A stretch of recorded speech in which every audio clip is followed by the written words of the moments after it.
Transtrender, a word to describe someone who only pretends to be and isn't actually trans. How could anyone know whether someone is actually trans? Well, the term is quite frequently used by a subset of trans people, so-called Truscum. And the majority of the community, at least online, seem to agree that Truscum are very, very bad because they believe in Transmedicalism. But personally, I've never seen a very convincing reason why Transmedicalism is bad. I thought maybe we should take a closer look at what people say about Transmedicalism, what it is and maybe isn't. I'm not an expert on all this, and it's all kind of messy, but you know, what could go wrong?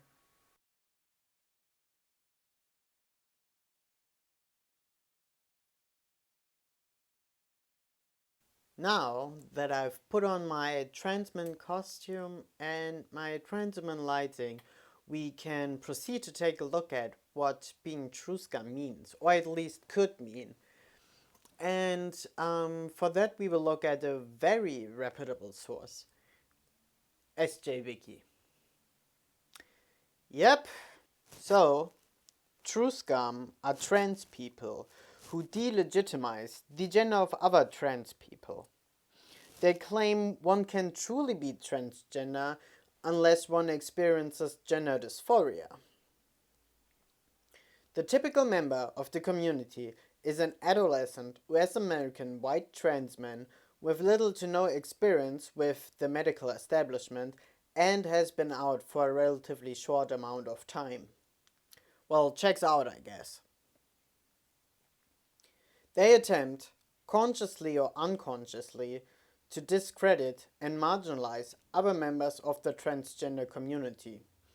Oh, which is not at all what this article is doing. In order to appear acceptable to people with cishet privilege, thus conforming to cisnormative standards as much as possible. They also give a definition of transgender though, which we should also probably take a look at. Transgender is part of the gender identity of those who reject the binary gender they were assigned at birth by the medical profession and society, and those who attempt to transcend the normative standards for gender presentation, gender role, and gender performance. Using any other definition is biologically, psychologically, and neuroscientifically untenable. Aside from the last paragraph being not true, what causes trans people to do so? Maybe some kind of dissatisfaction, discontent? One could also call it. This is what all Transtrender or too cute and Truscum debate comes down to. Okay? All of it. They hold almost the exact same view on what a trans person fundamentally is, and then the Truscum side says, well, the cause of this is dysphoria, and the too cute side says, no, it's not. I mean, it's so hard to understand what all this fighting is even about. Maybe there are some cis people, for some reason, watching this and being a bit confused. Well, imagine how I feel, because I'm in the middle of it and I still don't understand what the hell is going on. Let's look at the aforementioned definition once again. The authors speak of a rejection of their assigned binary gender and an attempt to transcend societal gender roles. But a lot of people who medically transition don't really do that. They don't describe their experience with their assigned gender as a conscious rejection.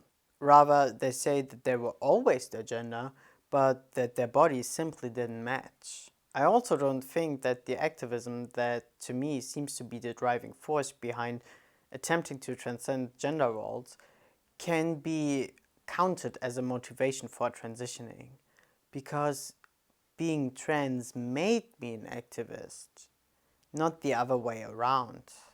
It is often claimed, in this article as well, that transmeds per se only understand transness as pathological, exclude social dysphoria, have no regard for people who do not want to or cannot transition, or exclude non-binary people. I'm sure these exist, but many of the people who are accused of being transmeds don't really fall into that category. But in fairness, we should probably look at another account of what being Truscum means. For that, we will look to Tumblr. One, because Tumblr is known as hell site for a reason, and two, because the whole debate and discourse originated there, at least to my knowledge. They say being trans is a mental illness, that way we can get insurance, despite the fact that dysphoria is already treated as a disorder that insurance covers and treats, so why are they complaining anyway, and the fact that there are other places in the world where transitioning is free or cheap, including where I live. Okay, but why is it free? I can't check when the post was made, since Yaoi's measure, very unfortunately, deactivated, but personally, I largely experienced the whole debate when the WHO announced that they would get rid of the gender identity diagnosis. It was unknown to me, and I assume many others, that they would replace that diagnosis with a different one that more accurately represents how trans people experience themselves. As a result, many worried about their insurance coverage, especially those living in countries that have national health insurance systems, myself included. It also ignores that the ICD-11 isn't yet binding and that the diagnostic system of many insurance companies rely on the ICD that is currently in effect. How medical staff may treat it unofficially is up to their whims, but that is exactly the problem. Funnily enough, there actually was a case in Germany in 1987 where the ruling had to make a statement about whether being trans was an illness or not. The ruling concluded that while being trans in itself was not an illness or a disorder, it can create symptoms and suffering to the likeness of one. And this case occurred precisely because a health insurance company denied reimbursement to one of their clients because being trans is not an illness. Anyway, they go on to say their anger is misplaced and they decide to hate other trans people instead of the medical system fucking them over. And while that is certainly true, it won't help me if I lose coverage. Marginalized people often have no other choice but to navigate the space they inhabit, with all the hurdles it may hold.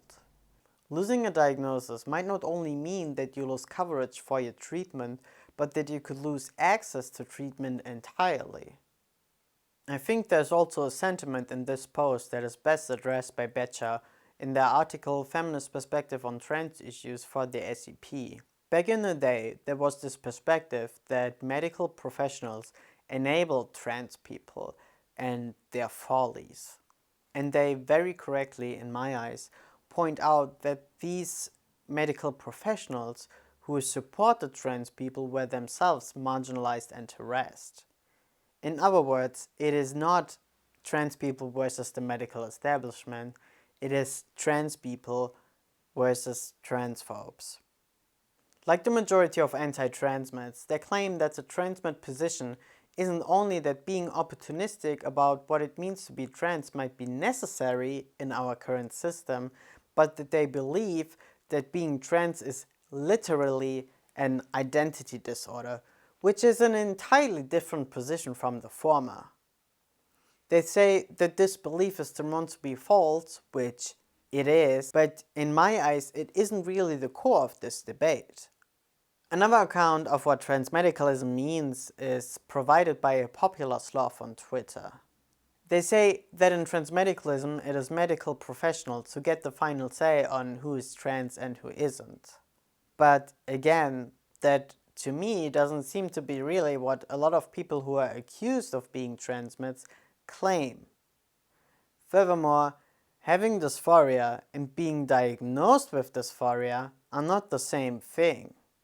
They do point out that a lot of medical professionals are hostile towards trans people and that people with unrelated mental health conditions can be refused treatment. And these are legitimate issues that have to be addressed, but it still does not refute you need dysphoria to be trans. Furthermore, they should be angry at the medical establishment fucking them over and not other trans people. It is true that the medical establishment often was and is repressive towards trans people, but trans meds don't really claim that it's not. They make a statement about what it is to be trans, which can go hand in hand with the other statements that are often claimed they have, but they don't have to be. Sloth says they are inherent to them because in combination they build the transmedicalist narrative, but in practice, even people who do not have those positions are often accused of being Truscum or transmeds. In this conflict, there's also this tendency to disregard the shitty too cutes that I happened to see back in the day. Too cute being a different term for those who reject the transmed narrative. There's one talking point I explicitly remember because it just made me so angry that having dysphoria is actually internalized transphobia, so a version of self-hate. And this was often paired with the fantastic advice that you should just love yourself more and that will fix your dysphoria. This is just exactly what TERFs say about FTMs. And exactly what enabled their conversion therapy. I didn't hate myself. I just felt alien in my body. Like you're the soul trapped in a meat suit with no connection at all, but you're trying to pilot it. You know, as if substance dualism was real. Just constant dissociation is how I would describe it. Of course, that's not necessarily the experience of most or even many trans people. I had severe physical dysphoria that crippled me in virtually any aspect. This fundamental misunderstanding of how some trans people experience themselves often led to them being accused of being covert transphobes. Back in the old days, that was a real problem. Either way, there are many other accounts of what being Truscum or Transmedicalist means, but I do really feel like they misrepresent their position. Another point that seems to be often brought up against transmeds is their insistence on their transness being biological. But to be honest, I have a hard time grasping why that point is often seen in such an awful light. Because we see other members of the LGBT community exactly the same way. Sexuality is a biological product that cannot be changed. I think the reason could be that transmedicalism can be associated with gender determinism, the view that our behavior and ability is determined by our biological gender. And while the two views can be held simultaneously, they don't have to be. You can say that how we identify, or rather how a lot of transmeds would put it, how our image of ourselves is a biological product, while still believing that everyone is, well, a person, and that their expression, ability and behavior largely depends on social context. When all is said and done, a key criticism typically voiced against Truscum is that they marginalize other trans people even further. Which is true, but the opposite is also true. Trans people who follow a differing narrative about what it means to be trans are often disenfranchised by their communities, leaving them virtually no choice but to become cis or alt-right bootlickers, because those guys at least leave you alone so that they can use you as a good minority token. What I'm trying to get at is, we need to treat trans people better. All trans people. Don't tell them their experience is invalid, even if they do it to others. No one of us deserves that.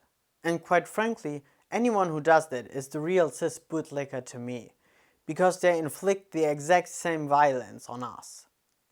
I mean, we seem to be in this place now where some trans people can't even speak about their transness and their experience in their own terms, while cis people who have the privilege of just abstaining from that discussion are treated better. A cis person does not have to think about what it means to be trans. They can just accept whatever any trans person is telling them. But other trans people do not have that luxury, because your narrative about what it means to be trans is fundamental to your identity and your very being. So a differing narrative very easily feels like an attack on that, especially because we're such a vulnerable group in all aspects. Since there are so many unconcrete and kind of confusing claims about what it means to be Truscum, I don't really think that my perspective on the whole issue is any less accurate than others. And to me, the Truscum narrative hinges on the word dysphoria and what it means.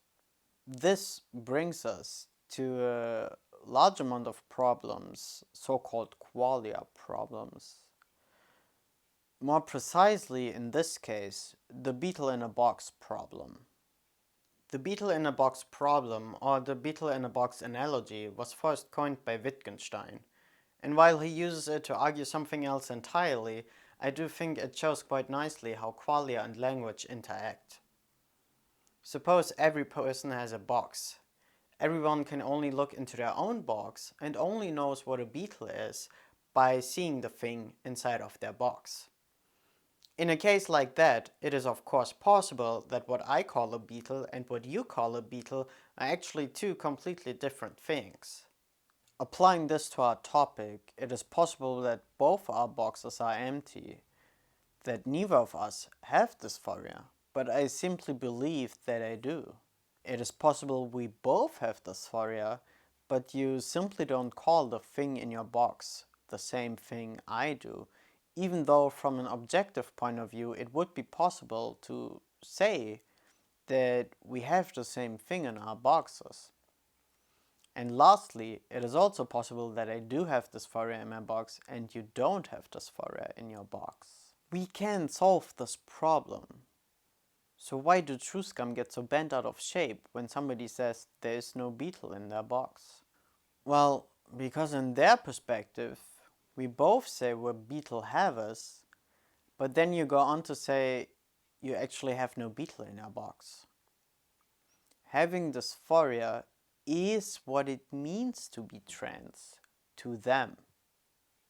In claiming that you don't need dysphoria to be trans invalidates their understanding of transness and, as a consequence, themselves. Because if you don't need dysphoria to be trans, well, then what does make them trans? There's one final point I'd like to make as to why I'm feeling more drawn towards being scum instead of being cute, and that is narrative. As a person who was very confused about myself and my gender and basically everything, I need a narrative. A narrative that allows me to navigate the world and perhaps even solve some of the problems I have. If you can name what is happening to you, you gain power over what's happening. People who reject the transmed narrative or the core of it either offer non-such narrative or at the very least one that does not represent my very own experience. Even the whole thing of you just identified differently. Why am I doing that? Without an answer to that, the narrative has no meaning to me. If the word dysphoria, even the non-pathological kind, doesn't describe your experience, then that's how it is. I can't look into your head. But I do think that that might make apparent that we are talking about two different phenomena. And based on that, we could split transness into two categories. ContraPoint said at one point that she doesn't like the potential divide this creates or could create. But the divide is already there. And it also completely ignores the fact that the word transgender was originally coined to distinguish people who transcend social gender from transsexuals. And by the way, not by cis people, but by people who felt like the word transsexual didn't represent them. And to me, this puts the whole debate into a different perspective. As I've said, I do believe most of the debate comes down to different understanding of terms or phenomenological barriers. But I sometimes do get the feeling that because my transness isn't metaphysical or political, that I'm not accepted in trans spaces. That might very well be wrong, but it does feel like that sometimes. I think another aspect is also to consider how much a person could reasonably be expected to give up. I don't think it's too much to ask to use someone's preferred pronouns, even if you think they're being dumb or silly or whatever. It's not much work and you don't really lose anything. But I do think it is too much to ask to expect of some trans people to get rid of their narrative or to abandon their narrative for a different narrative. If a trans person settles on a specific narrative, it is because it represents their own experience. So based on all that, I do think this divide is necessary. And I believe it's necessary in order to shift the focus from our differences to what we have in common or what we can fight for together. After all, dividing women into black and white doesn't really take away from women's issues. To the contrary, it allows us to speak about women's issues without getting so caught up in racial issues that we can't even address women's issues anymore. A shared experience is, for minorities, essentially what ties them together as a group. That is what differentiates them from the majority. While it's surely not possible to say who the real or fake trans is, and stupid to argue about it, and also nobody should really care, it does irk me that it is often brought up as a contrapoint towards Truscum when they say, my experience is different from yours and that's what makes us different. I realize that shifting the focus from how Truscum act towards what they actually say might be unfair because them going after other trans people is the main issue. But I also think that we're long past that point because people are often accused of being Truscum just for saying something vaguely reminding people of the Truscum narrative. And what would I even have to say about Calvin is kind of a dick to other trans people?